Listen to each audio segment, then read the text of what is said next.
Olá, sou Giselda Armentano. Minha formação acadêmica foi voltada para letras e artes e eu acabei de escrever o meu segundo romance. Eu também sou formada em piano, mas a vida me conduziu por uma estrada diferente e eu me tornei empresária de moda. Fui dona de uma boutique durante muitos anos. E lá eu conheci mulheres muito diferentes em estilos, em tipos, e aprendi a vesti-las de uma maneira que não deturpasse suas personalidades com roupas novas. E eu venho observando e ouvindo com muita atenção os diálogos do Valdir Ercolani e acho muito interessante a maneira como ele também veste com roupas novas, conceitos antigos, sem deturpar os conceitos básicos. Acho que a gente tem alguma coisa em comum. Olá, Valdir. Tudo bem? Olá, Giselda. Seja muito bem-vinda. Valdir, no diálogo com a terapeuta sistêmica Ivânia Pimentel, você afirmou que a vida é uma dádiva divina e que cabe a nós fazer um bom uso dela. Entretanto, a gente vê tanta inveja, arrogância, desonestidade, preconceitos, corrupção, intolerância e outras coisas semelhantes que fazem parte grosseira da nossa existência. Eu te pergunto, o que é a vida? Da onde ela surge? E como podemos entendê-la? Há várias maneiras de explicar a vida. Podemos dizer que a vida é a essência de tudo o que existe no universo. Podemos dizer que a vida é a essência de todas as existências vivas. Podemos dizer que eu fui gerado no ventre da minha mãe, mas sou filho da vida. Logo, podemos dizer que a vida está em mim e eu estou na vida. Podemos dizer que a vida vive a partir de si própria. Podemos dizer que, uma vez a vida iniciada, não há necessidade de guiá-la nem de instruí-la. Em silêncio e sem olhar para trás, a vida segue o seu rumo. Valdir, que benefícios então a vida nos traz, uma vez que a dor, as aflições, os transtornos e as preocupações e a miséria parecem não ter fim? Acredito que o maior de todos os benefícios é ser agraciado com a vida e depois ser agradecido. Nós não escolhemos a vida, foi a vida que nos escolheu. Se a vida nos escolheu, então deve haver um propósito, senão ela não teria nos escolhido. Isso me faz acreditar que os transtornos ocultam um propósito maior e mais profundo. Me faz acreditar que deve haver um propósito para estarmos vivos. Sabe, eu fico pensando se tristezas, aflições, doenças, preocupações e os aborrecimentos do dia a dia têm um lugar próprio na vida, qual é o propósito do sofrimento? Por que razão devemos ser gratos por estarmos vivos? Tristeza e alegria são inseparáveis, Giselda. Elas andam sempre juntas. Enquanto uma permanece ao teu lado, a outra descansa na tua cama. Acredito que o sofrimento seja uma espécie de batismo, uma fonte de renovação, um renascimento sem o qual não pode ocorrer nenhuma transformação pessoal importante. A natureza nos ensina que as pérolas verdadeiras são produtos da dor. As pérolas crescem no interior de ostras feridas que vivem nas profundezas dos oceanos. Tem uma parábola no Evangelho de João que Jesus diz: se o grão de trigo cai na terra e não morre, ele continua sendo um grão de trigo. Mas se morre, então o grão produz muito fruto. Como é que você explica esse paradoxo? Talvez Jesus quisesse dizer que as existências vivas podem mudar de uma forma para outra. O que não muda de forma é a vida. Na verdade, a semente nunca morre. Se a semente realmente morresse, ela não produziria a planta. A semente morre como semente, mas sobrevive como vida. A vida da planta é a mesma vida da semente, porém num estado superior. A imagem do grão de trigo morrendo na terra para dar lugar a uma nova planta pode ser entendida como uma metáfora da morte do ego e sua posterior ressurreição como self, ou seja, como o eu superior, o eu divino. Valde, existe uma frase de Paulo de Tarso na Epístola aos Coríntios que diz: eu vivo porque morro todos os dias. O que o apóstolo quis dizer com isso? Segundo Paulo de Tarso, tudo no universo se move, tudo vibra. Enquanto houver movimento, haverá vida. Para o apóstolo, as estações do ano simbolizam renascimento, simbolizam uma transformação para o novo. As árvores perdem suas folhas no outono e criam roupagem nova na primavera. Galhos morrem e são podados. Então, brotos surgem, depois florescem e produzem frutos. Para cada começo haverá um fim, e para cada fim haverá um novo começo. Assim é a vida. Paulo de Tarso aconselhava matar o velho dentro de nós.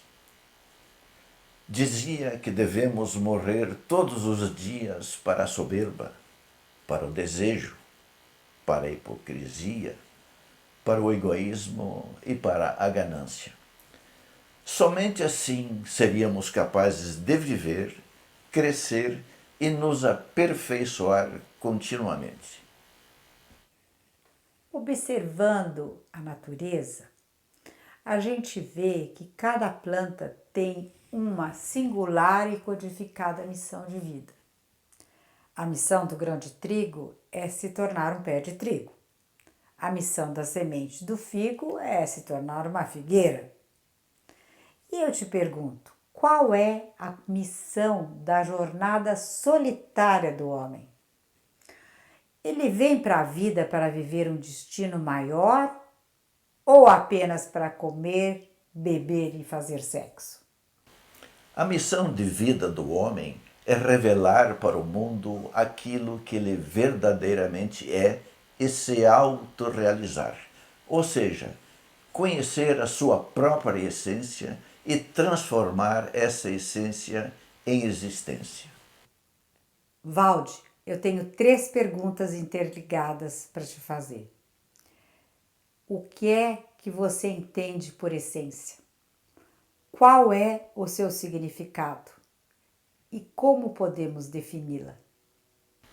No assunto da metafísica e da filosofia, a palavra essência é usada para designar a substância imutável da qual uma coisa é feita.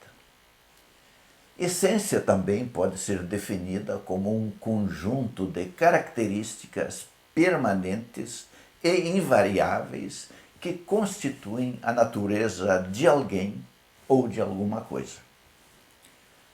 Um exemplo é a essência das flores, ou seja, a fragrância imutável que distingue a rosa da dama da noite. Outro exemplo é a essência do homem, que é divina. Por que você afirma que a essência do homem é divina? Assim como o efeito está inseparavelmente contido na causa, toda existência está inseparavelmente contida na essência. Tudo o que existe no universo não vem do nada, vem de um agente causante que podemos chamar de Criador. A essência do homem nasce do mesmo modo que nasce uma estrela. Todos os elementos químicos que formam os corpos celestes lá no espaço, até o mais remoto infinito, estão presentes no corpo do homem. O princípio da hereditariedade afirma que a criatura herda as características do seu criador, assim como o filho herda as características do pai biológico. Um está no outro. Sendo assim, podemos afirmar que a essência do homem é divina porque ela representa as manifestações fundamentais do Criador no seu íntimo. Bem, se a nossa essência está inseparavelmente contida no Criador, como ela se manifesta? Como podemos conhecê-la? Vamos partir do princípio de que o Criador seja a essência fundamental do universo. Ele organiza os planetas e as estrelas, define suas órbitas e ajusta seus movimentos, criando um todo harmonioso que os gregos da antiguidade chamavam de cosmo, ou seja, um conceito de ordem, harmonia e beleza. Como o gene espiritual do Criador está contido no homem, esses valores cósmicos estão implícitos na sua essência. A astrofísica afirma que a Terra gira no seu eixo e nos dá o dia e a noite. Além disso, a Terra percorre uma órbita ao redor do Sol e nos dá as estações do ano. A Lua gira ao redor da Terra e envia sua energia benéfica para a vida orgânica. Tudo interligado numa espécie de círculo. Essa ciranda cósmica obedece a um alinhamento de órbitas pré-definidas, regidas por leis implacáveis, imutáveis e incorruptíveis, expressões da mais rigorosa e da mais absoluta matemática que garante a nossa sobrevivência. Como o gene espiritual do Criador está contido no homem, a confiança, a estabilidade, a solidez, a continuidade, a justiça e a incorruptibilidade dessas leis estão implícitas na sua essência. O Criador envia os raios do sol para o homem bom e para o homem mau. Faz chover sobre o homem justo e o homem injusto. Ele fez a terra sem fronteiras, para que suas criaturas possam formar uma única humanidade, onde não haveria nada meu, mas somente o bem-estar de todos. Como o gene espiritual do Criador está contido no homem, as aspirações estimuladas pelo altruísmo, pela compaixão, pela solidariedade estão implícitas na sua essência. Valde, outra vez, 3 perguntinhas interligadas. O que é então a autorrealização? O que eu devo fazer para tornar explícita a essência que está implícita? Como eu posso viver minha existência de acordo com a minha essência? Se autorrealizar significa se autoaperfeiçoar, ou seja, desenvolver as próprias potencialidades, assim como faz a árvore frutífera. Se a semente do figo brota, cresce, floresce e frutifica, ela torna a sua existência semelhante à sua essência. Este é o ciclo da árvore frutífera. Essa é a tarefa do homem. Essencialmente, o homem é divino, mas existencialmente é uma criatura atrasada. Logo, ele deve fazer o possível para tornar sua existência humana semelhante à sua essência divina. Essa autorrealização, contudo, vai depender, em primeiro lugar, da evolução espiritual e, em seguida, do autoconhecimento, ou seja, da percepção profunda e plena de si mesmo. Esse autoconhecimento deve ocupar o lugar na existência do homem de tal modo que seus atos externos sejam iluminados por seu ser interno. Em outras palavras, aquilo que está fora do homem, o exterior, deve espelhar o seu interior, deve ser o reflexo daquilo que está dentro, ou seja, da sua essência.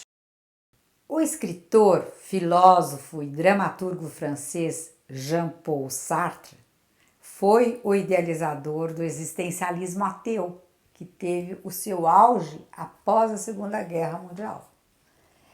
Ele parte do seguinte princípio: a existência precede a essência.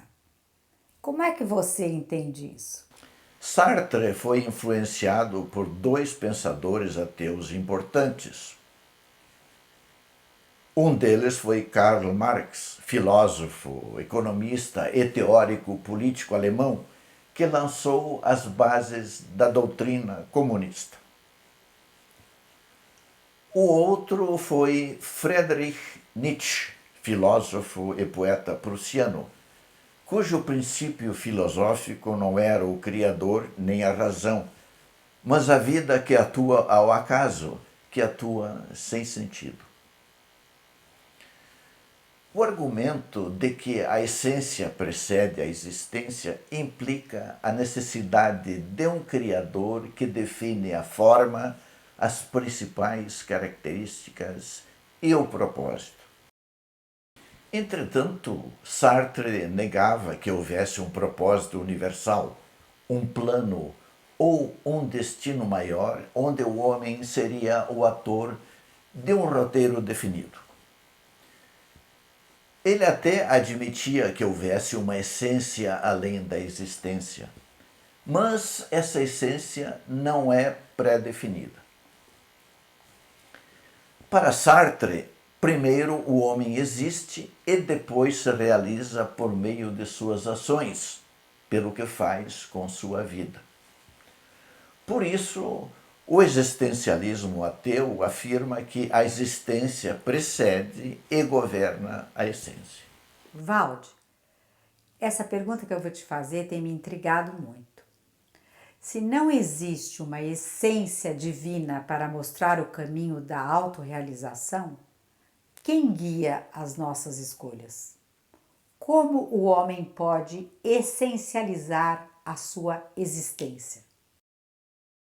Na ausência de uma realidade essencial, ou seja, de um Criador que possa justificar a natureza das decisões, o único responsável pelas escolhas é o elemento existencial do homem que chamamos de ego, guiado por seu cérebro reptiliano. Escolher com liberdade pressupõe escolher sem coação. Entretanto, as escolhas existenciais são sempre ditadas por uma necessidade interna do ego. Quando o ego escolhe a si próprio, ele escolhe por toda a humanidade.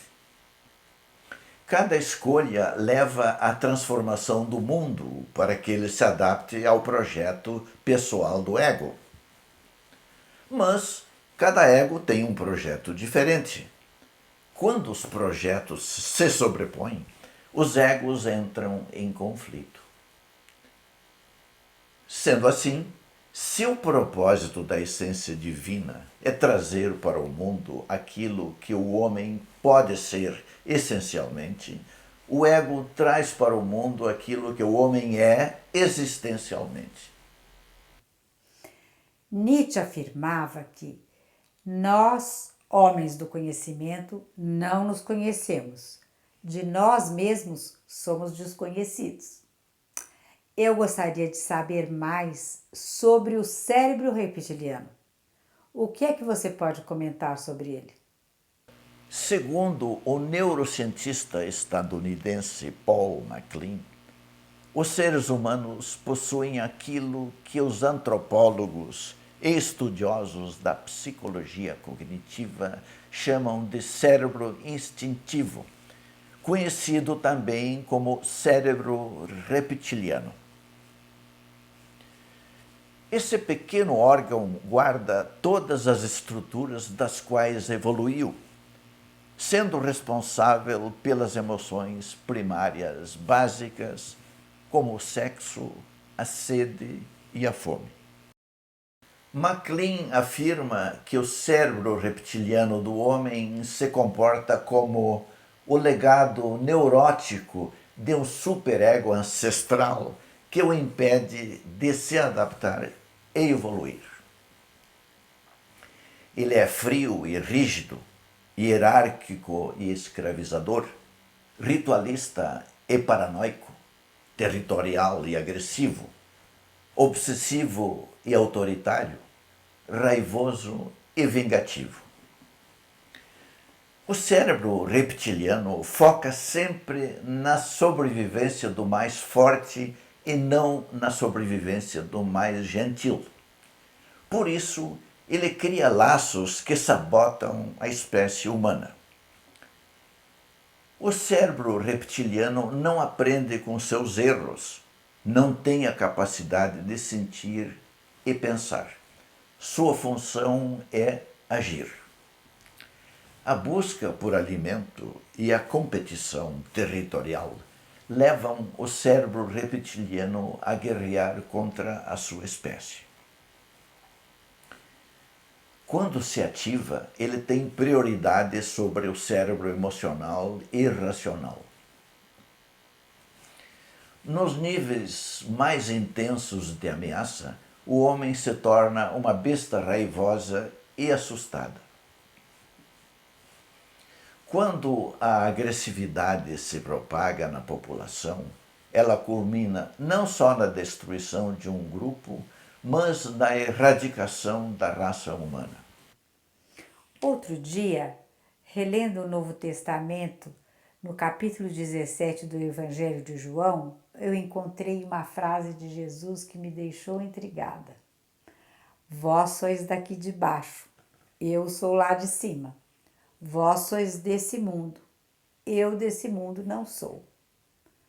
Como podemos estar aqui e não pertencer a este lugar? Onde existe o corpo material do homem, existe também o corpo espiritual. Portanto, antes de mais nada, precisamos entender o mundo lá de cima. Jesus veio à Terra para ajudar as pessoas a conhecer o Pai Celestial e alcançar uma consciência espiritual que é o verdadeiro propósito da evolução do homem. Ele dissertava sobre a criação na qual estamos inseridos como participantes da manifestação do todo. Jesus via o corpo humano como um microcosmo, ou seja, um pequeno universo. Ele procurava mostrar a completa interação entre o homem e o macrocosmo, ou seja, o grande universo ordenado em leis e organizado de modo regular e harmonioso. Jesus ensinava que as virtudes mais nobres, tais como a pureza, a compaixão, a lealdade, a retidão, o altruísmo, a integridade e a justiça, procedem do coração. Esse era o mundo de Jesus. Suas palavras eram dirigidas para a humanidade e seus problemas, suas crises existenciais, suas angústias e suas almas sofridas. O mundo daqui de baixo, por outro lado, é o mundo dos desejos e dos gozos. Quando um desejo termina, começa outro. Quanto mais poder o homem tem, mais ele deseja. Ser deste mundo sem pertencer a ele exige muitas renúncias. A parte mais dolorosa é guiar a nossa vontade para fora do propósito terrestre, ou seja, do orgulho, da avareza, da inveja, do egoísmo, da falsidade e da ira. Então, qual é o segredo para estarmos bem? Giselda, é bem verdade que devemos seguir as regras, os princípios e os valores que predominam aqui na Terra. Contudo, acredito que o segredo seja o desapego, isto é, ter sem ser possuído pelo que temos, usar o mundo sem ser usado, vigiar para não ser dominado por ele. Valde, pelo que eu entendi, para aprender vícios e maldades, o homem não necessita de um mestre. Ao passo que, para aprender a virtude e a retidão, ele precisa de um guia, sim. Então eu te pergunto, na ausência da espiritualidade para nos guiar, como podemos aprender valores e nos aperfeiçoar ao longo da nossa existência? Na verdade, todos nós necessitamos de alguém que sirva de bússola, que aponte para uma direção e possa aperfeiçoar o nosso caráter. Para conseguir isso, é essencial prestar atenção naquilo que o homem faz e não naquilo que ele diz. Muitos fazem um belo discurso, porém seus atos não correspondem ao que sai da sua boca. Atos e palavras devem andar sempre juntos, de mãos dadas, em perfeito acordo. O homem deve ser fiel a si próprio em qualquer situação, onde quer que ele esteja. Sendo assim, devemos escolher como guia homens que nos ensinem o caminho da virtude e da retidão, oferecendo suas vidas como exemplo. Homens que nos ensinem o que fazer e o que evitar. Homens que tenham a coragem de assumir suas convicções. Homens que cumprem o que prometem e jamais são pegos se escondendo de seus atos. E me diga, Valde, quantos podem viver com esses princípios? Na verdade, não muitos, mas existem alguns que vieram a este mundo para servir de exemplo, para mostrar que podemos viver assim e ser como eles. Relendo o Evangelho de João, no capítulo 14, eu encontrei outra frase dita por Jesus que me entregou. Na casa do meu pai há muitas moradas. Como é que você entende isso?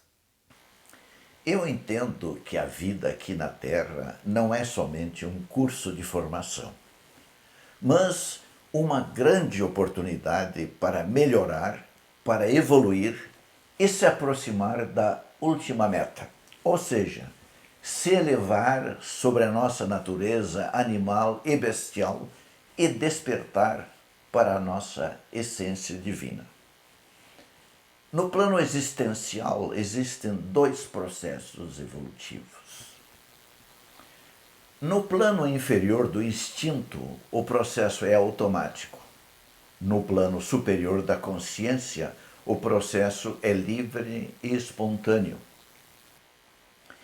Entretanto, a escolha livre e espontânea permite tanto a evolução como a involução, permite o progresso ou o regresso. Já no plano espiritual, tudo está subordinado a níveis de vibração.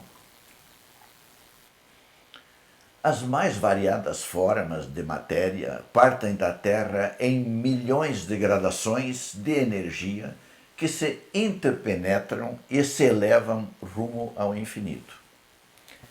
A evolução, então, avança em forma de espiral, assim como evoluem as galáxias. Quando é chegado o momento de abandonar o corpo, nem todas as energias retornam para o mesmo lugar de onde vieram, nem para lugares distintos.